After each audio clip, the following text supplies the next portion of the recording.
Hey, it's me, Nalthazar, and welcome to another Magic the Gathering Puzzle Quest video. In today's video, I'm going to be going over which Planeswalkers I think you should target with the upcoming Planeswalker sale, along with how much of a discount should you actually be expecting on each of those walkers. So, let's get into it.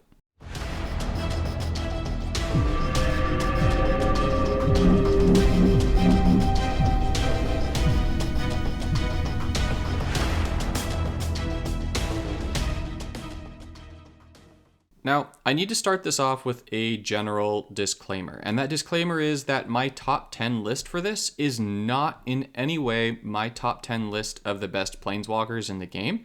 It's the top 10 Planeswalkers that I think you should target during the sale. And so what that means is that the number 1 and number 2 Planeswalkers, as an example, will be Planeswalkers that I think if you don't have, you definitely need to add them to your collection as quickly as possible.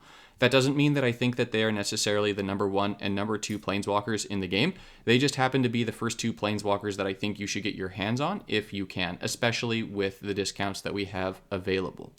Now, to understand more of my reasoning, I want to get into what the discounts likely are going to be based on what they were in years past. I want to give a quick shout out and thank you to Cydrix from my Discord. He actually sent me this screenshot as I was speculating how much the sales were going to be. This is a screenshot of what the sales were last year. And so if you are not a VIP, normally a monocolor Planeswalker is going to cost you 295 crystals. With the sale, it will go down to 236 crystals. That's, for non-VIPs, a difference of 59 mana crystals. Dual color walkers are normally 650. They're going to go down to 422. That's a savings of 228 mana crystals. And then if you get a tricolor or colorless Planeswalker, normally it's 850 crystals if you're not a VIP.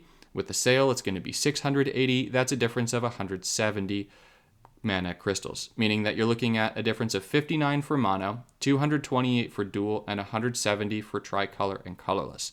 That means that, at least in my opinion, the very best deal that you can get during this sale is to pick up specific dual color Planeswalkers that you don't have, and then target tricolor and colorless ones. For the most part, I would actually avoid targeting monocolor Planeswalkers unless you're just looking to fill a specific hole in your lineup, or if you're just not going to be able to afford one extra dual or tricolor/colorless walker, because the difference of 59 crystals really isn't that much compared to 228 and 170. Now, if you're VIP, the dual and tricolor actually get a lot closer in terms of what you're saving. So for a VIP, normally it's going to be 285 crystals for a monocolor walker, and now it's going to cost 200. So that's going to be a difference of 85 crystals. If you are a VIP and you get a dual color walker, it's normally 620. It's going to go down to 372. That's a difference of 248 crystals. And if you're a VIP, the tricolor and colorless is normally going to cost you 820. That's going to go down to 574. That's a difference of 246 crystals.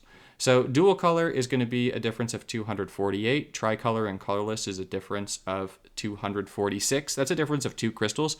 And that means that if you are a VIP, then this is definitely going to be a much more attractive sale for you to pick up the tricolor and colorless walkers that you don't currently have. Monocolor walkers are going to be 85 crystals cheaper if you're a VIP, which is still nice, but you're definitely still going to want to go after that 248 crystals cheaper for dual walkers and 246 crystals cheaper for tricolor and colorless. One last general disclaimer before I get into my top 10 is that the other thing that I'm thinking about when I'm making this top 10 is how many runes people are likely going to have to level up their Planeswalkers. I would strongly advise that you get all of your walkers to level 60. And so as we go over this list, I'm thinking of these walkers at level 60. So let's get into my list starting at number 10. Number 10 for me is actually a tie. One of them is here because I think that it's a walker that probably a lot of people don't have, and this would be an excellent opportunity for you to put it in your collection. And the other reason that I have it here is because it's actually one of my top tier walkers right now. I do need to update its place on my tier list, but I think it is very, very good right now in the current standard. So the first of those walkers is Jace, Unraveler of Secrets. I'm sure that you all know that this is an S tier walker for me. If you're a newer player to the game and you don't yet have Jace, Unraveler of Secrets, this is an excellent opportunity for you to ensure that he's in the vault and that you pick him up. I think that he is one of the easiest planeswalkers in the game to build an incredibly powerful deck with. His third ability, Unravel, making it so that whenever you draw a card, each of your creatures getting a +4/+4 buff, is an absolute powerhouse of an ability. I would say that it is one of, if not arguably the best ability on a planeswalker for a new player. It's just so easy to make that trigger and then win games with it. So this walker is very good for PvP. It's very good for PvE. If you somehow do not have Jace, Unraveler of Secrets, this is one that you absolutely want to make sure that you have in your collection.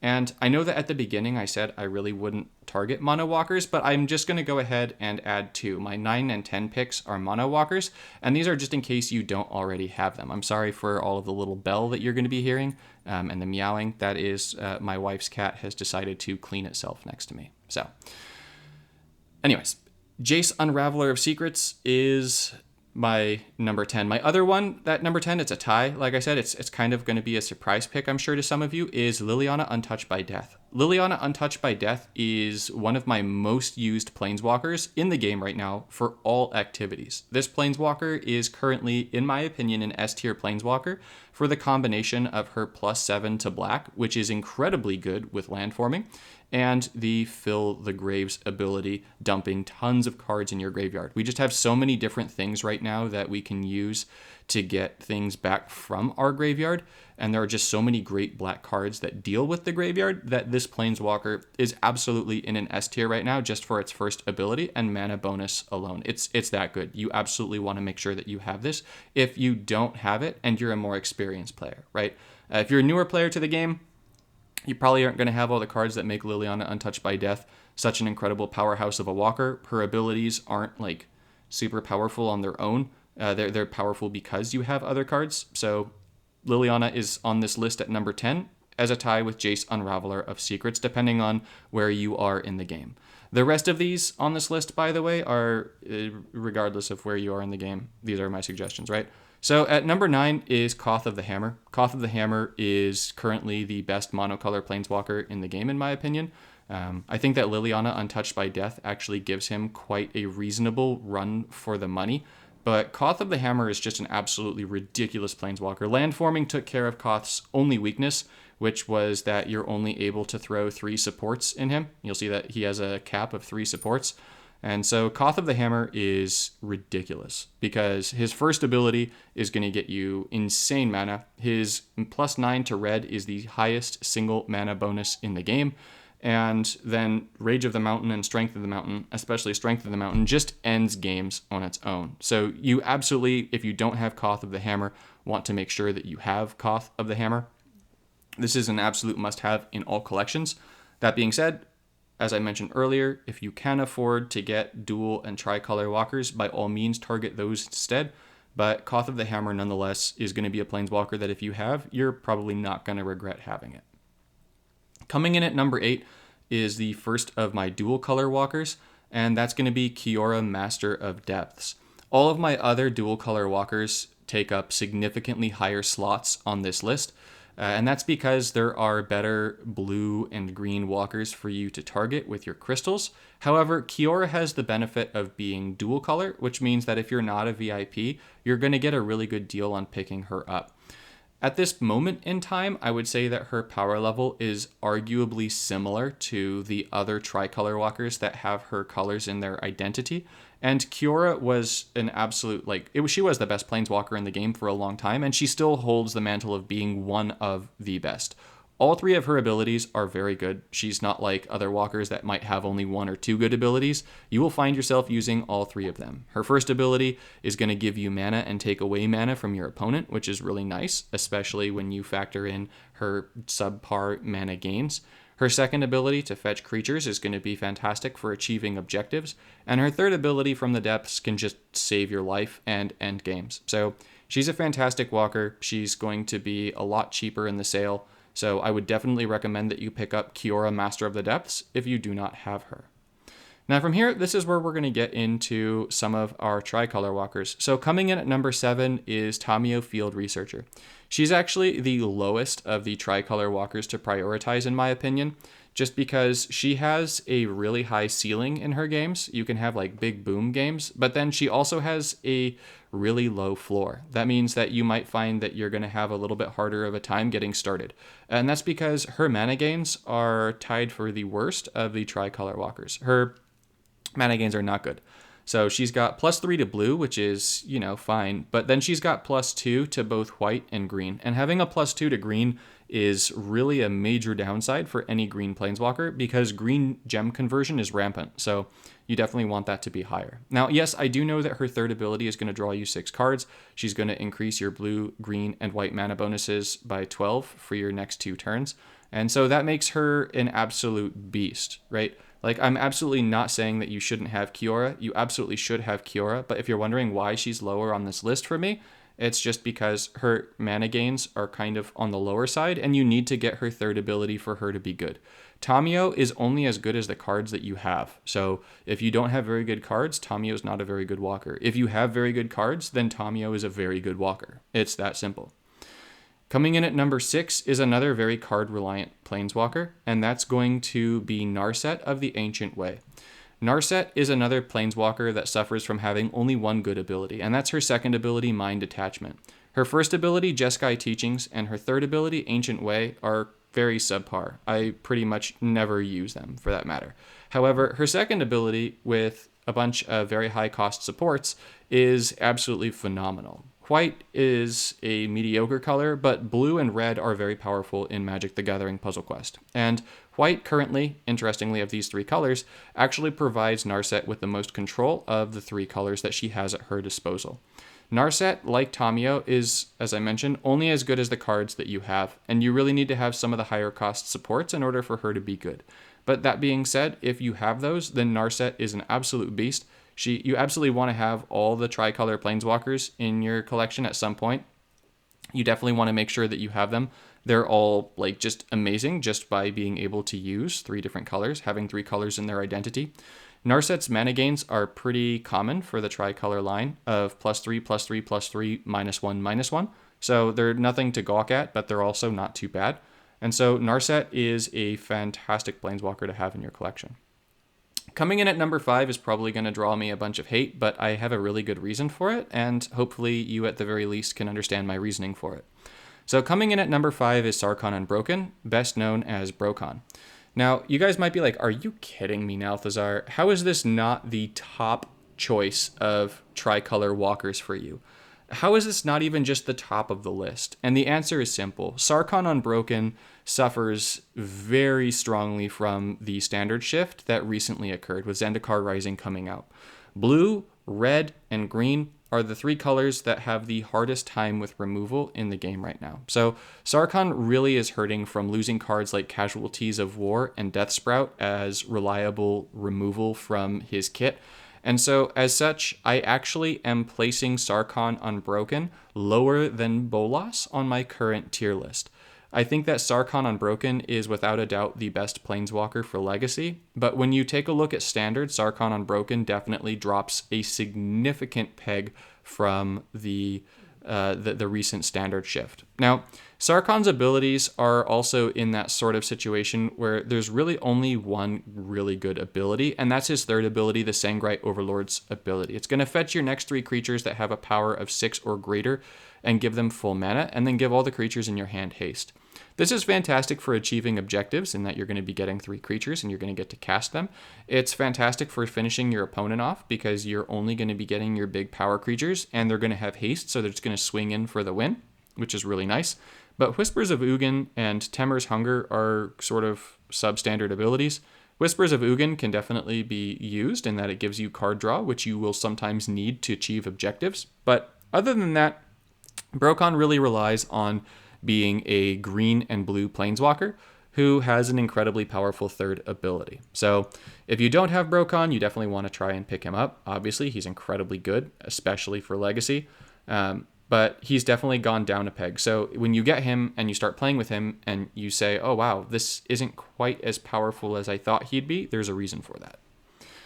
Now, coming in at number 4 is Nicol Bolas. You might be like, which one, Althazar? Now, you see that I only have 2 of them, so it's 50-50 here, but it's actually going to be Nicol Bolas the Ravager. I happen to think that Nicol Bolas the Ravager is better than either of his counterparts. Now, the thing that I like about Nicol Bolas the Ravager is I think that Nicol Bolas the Ravager has arguably the strongest Planeswalker ability in the game, in that when you flip Nicol Bolas the Ravager and get Nicol Bolas the Arisen, this Major Bolas's Omnipotence token is going to make it so that your opponent basically just doesn't draw cards for the rest of the game. Now, I know that it costs 21 loyalty, but when you actually use the Bolas's Spark ability and you get that token to gain 2 loyalty a turn, that's 2 loyalty during your turn and your opponent's turn. So you're going to find that getting loyalty with Bolas the Arisen is really easy. That being said, Rend the Feeble, Evoke the Fallen, and Overwhelm the Gods are all incredible abilities. They are all top tier abilities. Rend the Feeble can serve as removal, and it can also kill your opponent more quickly. Evoke the Fallen can bring your creatures back from the graveyard, and it gives them additional reinforcements, and it brings back their reinforcements. Super good. And Overwhelm the Gods just auto wins the game. You can win a game with just Bolas's abilities. I've actually won a game by playing 0 cards and just using Bolas's abilities. He's that good. So I really like him for newer players because you're able to do things with him that you cannot do with other Planeswalkers in the game. If you are looking for a powerful red or black Planeswalker and you don't have one, or even a blue Planeswalker, Nicol Bolas the Ravager is absolutely going to fit the mold. Now, Bolas suffers from the same mana gains as Tamiyo in +2 to blue and red with +3 to black, but it really doesn't hurt Bolas the Ravager as much as it hurts Tamiyo, because Tamiyo is green, and so the big inherent buff of being green is that you've got a bunch of gem conversion, whereas Bolas the Ravager is better for just taking your opponent's matches away from them, prioritizing dual matches, getting some loyalty, using your abilities, and just totally going Mac Daddy on your opponent. So this Planeswalker is a beast. I think it is one of the strongest Planeswalkers in the game. If you choose to go with another Bolas, you honestly can't go wrong with any of the 3 of them. This just happens to be my favorite, but I would pick a Bolas with the number 4. Coming in at number 3 is our Generalist. It's going to be Karn, Scion of Urza. Karn is a fantastic walker to add because it's going to fill in whatever hole you have in your collection for colors. Because with Karn, you can play with cards using any color that is in the node's color identity. And many of our coalition events right now have 5 colors in the node identity. And then also in our PvE events, those generally have 5 colors in the node identity also, meaning that you can just throw any card from your collection into a Karn Scion of Urza deck. Karn's first ability serves as some of the most reliable fetch in the game. It also permanently increases his mana bonuses, and so as you use Karn's first ability, his mana bonuses become better than that of any Planeswalker in the game. And so it's very easy to build around and use Karn and get a very consistent deck that can win you games in both PvE and PvP.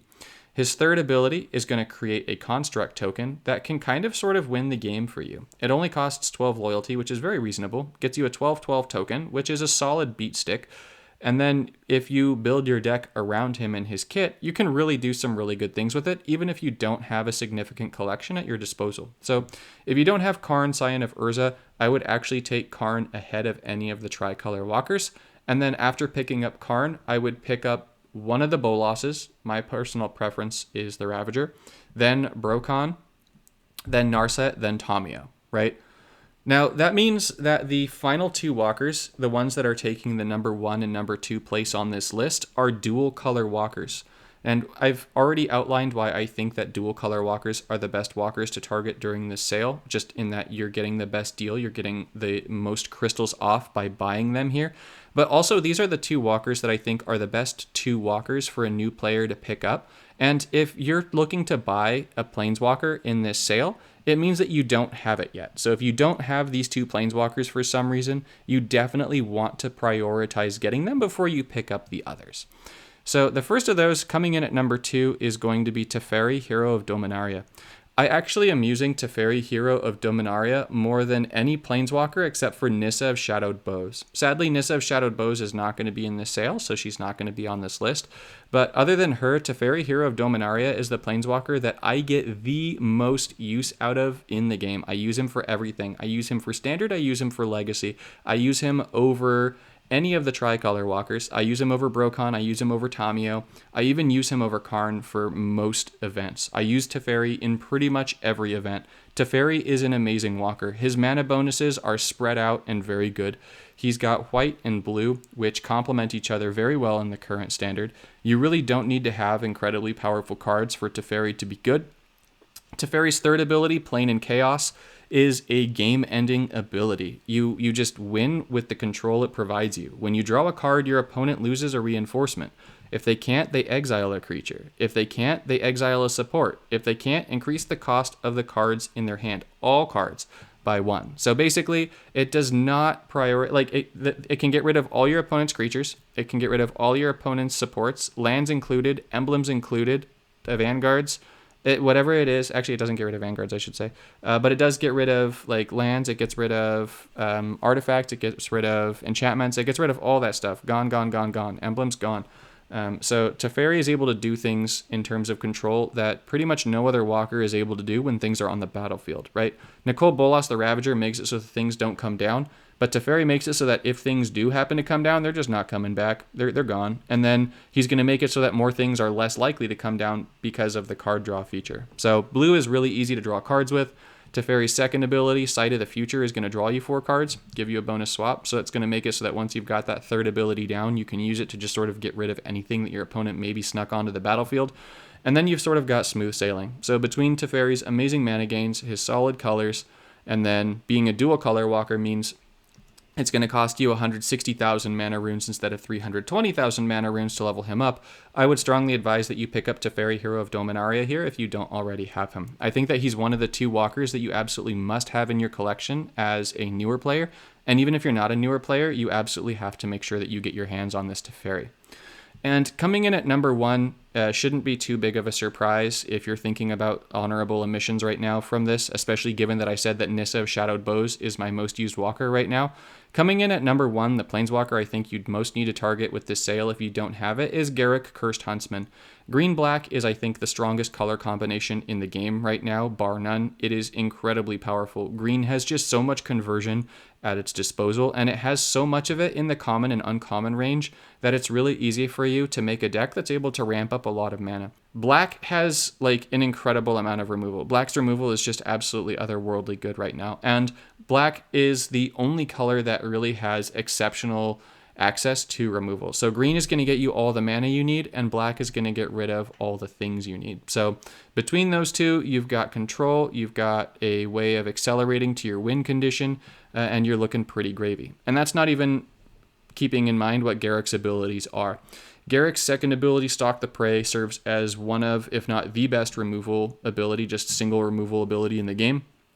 It's 12 loyalty to destroy a creature, then gain life equal to that creature's toughness and draw 2 cards. So this ability is fantastic because you can destroy creatures for either side, meaning that if you need to lose creatures yourself for an objective, or just you're winning the game too fast, so you need to get rid of your own creature, you can just go ahead and kill it.